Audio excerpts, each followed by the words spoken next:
sulat po ng tulang ito ay Sala.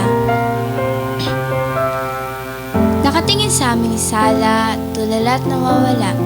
Ang aming sala, kung nasan madalas si Mama, kung saan galing ang masigaw na iyong naririnig sa buong bahay, mga sigaw na puno ng kulay at buhay. Ngayon, ang lugar na dating puno ng saya at alaala, ngayon, tambayan na lang ng alaala. Pinipilit kong ipikit ang aking mga mata na baka sakali pagdilat ay nariyan ka na, Ma. Ngunit, pagdilat, wala pa rin. Mulit ko tuloy naalala ang init.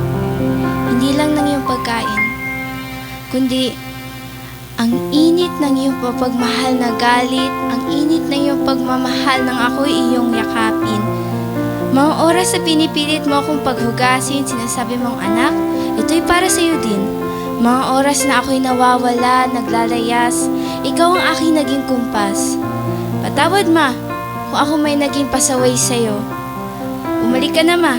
Pinapangako kong magiging mabait na ako. Patawad dahil hindi ko nakita kung gaano ka kawagas magmahal. Bago ka pa man makuha ng may kapal. Bumalik ka na, Ma. Malinis na ang sala.